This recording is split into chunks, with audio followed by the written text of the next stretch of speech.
watching Newsfeed. Let's pick up on this story now. The South African government estimates that between $2 and $8 billion is laundered each year through South African financial institutions.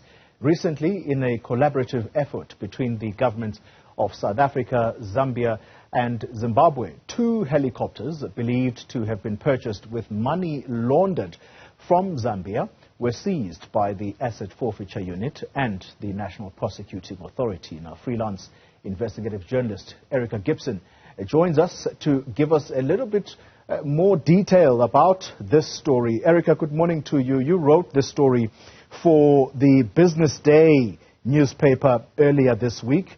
Just take us back for people who may not be familiar with the story. What is this story involving 2 helicopters? How did it come about? Let's start there. It's actually a very good morning, Jolly. It's actually a very good news story, and I think quite a great one of cross-border cooperation with the investigators and cross-border national prosecuting authorities that happened. Well, it's actually still underway. It happened after President Hichilema came to power in Zambia in 2021. He came in on the card that he was going to root out corruption. Yeah. The previous government was beset with all sorts of corruption and money, actually a kind of a state capture of its own. Right. So he came in on the card that he will root out corruption.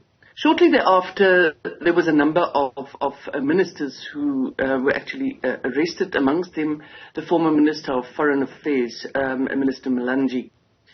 And he was the one, in a very elaborate scheme. There was a fund that was created for the upgrading of Zambian foreign missions in all sorts of countries, to upgrade them. Yeah. So he apparently colluded with a Zambian ambassador in Turkey. They transferred $5 million for the upgrade of the mission to Turkey. Then it was withdrawn on that side, and Malanji flew to Turkey in a presidential jet, picked up the cash, came back, and the next day started paying this money into all sorts of private accounts, business accounts that he had. The 2 helicopters were purchased in South Africa. One was used in Zimbabwe for tourist flights over the big falls, and the other one was still in South Africa being upgraded. And this kind of work, where the Asset Forfeiture Unit, which falls under the NPA, ultimately comes to a conclusion that they are going to seize these assets. When did that happen, and the space of time, because this is quite complicated work, I understand. Yes. To unravel the ownership and registrations of any aircraft are quite complicated, especially in this case. The one helicopter was still on the South African register. So in February this year, the prosecuting authority in Zambia, Mr. Piri, approached the NPA in South Africa, specifically the Asset Forfeiture Unit, to assist with the attachment of the 2 helicopters. So they had to appoint a South African curator to handle the legal sides of it, because it's a long sort of court process. First, you have to seize the helicopters. Then currently the final forfeiture order is awaited. Yeah. Because the one helicopter was operating in Zimbabwe. The previous seizure or attachment order issued by the South African High Courts had to be also accepted by the Zimbabwean High Court, which happened last week. So the Zambians could go and fetch the one helicopter from Zimbabwe. That one is already back in Zambia. So the last one is now still in South Africa, and we are awaiting the final forfeiture order from the High Court within the next month or two. But what is great about this, it's been hailed in the Zambian media particularly, the magnificent cooperation, and according to my sources as well, it was an absolute seamless process of how countries and proper investigations cross-border can work.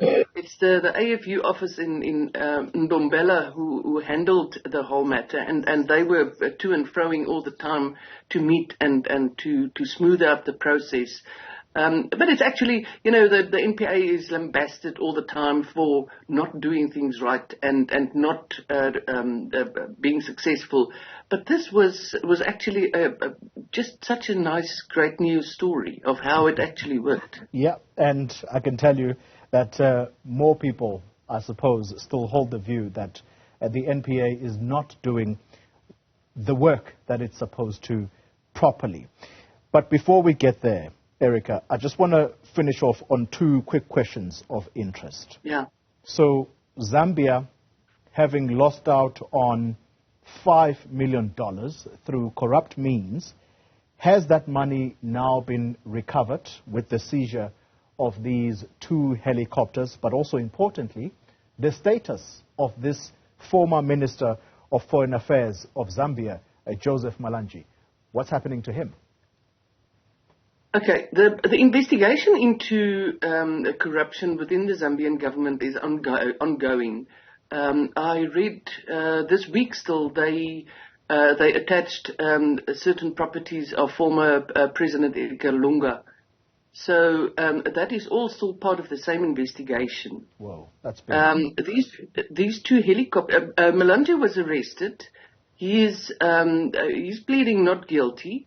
And he actually accused the authorities of stealing his helicopters. But I suppose that's for the Zambian courts to have the final say. There was a number of ministers and former ministers and senior officials in the Zambian government who were arrested. Properties were attached, hotels, lodges, all sorts of things, which it's a massive investigation in total. The helicopters are but a part of it. They are worth about, according to my aviation sources, they're worth about 38 million rand.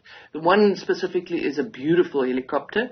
So whether the Zambians are going to sell it to get the money, they will at least recoup. They will have some of the money back of what was originally transferred to Turkey. Sure.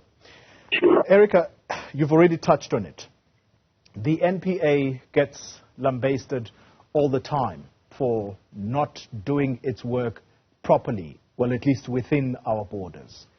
This story, is it likely, in your view, to tell a different narrative about the work of the NPA and, I suppose, the kind of successes that they continue to enjoy, at least I'm sure they would claim? What does this story do for them? I always say a positive story leads to more positive stories, and it's almost a bit of inspiration, if one can put it that way. I can't talk on behalf of the NPA, but I do know that there are, all the criticism aside, there are good people in the NPA, and they're working incredibly hard. They're committed to what they're doing, and give credit where it's due. I don't say we don't criticize when it's due either, but this is a success story, and particularly for South Africa as well. When we were grey-listed, the inefficiency in efforts to prevent cross-border money laundering and corruption was one of the points that led to us being grey-listed. So South Africa also has something to prove. And I think if one can have more success stories like these, in the end we might just get ourselves off the grey list again. Erika Gibson, let me thank you very much for your time, and indeed such a wonderful story to tell about the efforts of these three countries working together, and they were able to get these assets seized by the Asset Forfeiture Unit under the National Prosecuting Authority. And there is the contrast for you. So on the one hand, we're talking successes in terms of countries working together, South Africa included. Here's another one on the side of your screen breaking at the moment. It's a conversation we had with Minister Gwede Mantashe, who has said that Lesotho, the government of Lesotho, could be engaged in what he has termed, quote unquote, economic sabotage. And this relates to the whole matter of illegal mining in South Africa. It's a multi-billion rand issue for this country. The minister has said we're losing billions annually owing to illegal mining. So, will there be cooperation there? We wonder.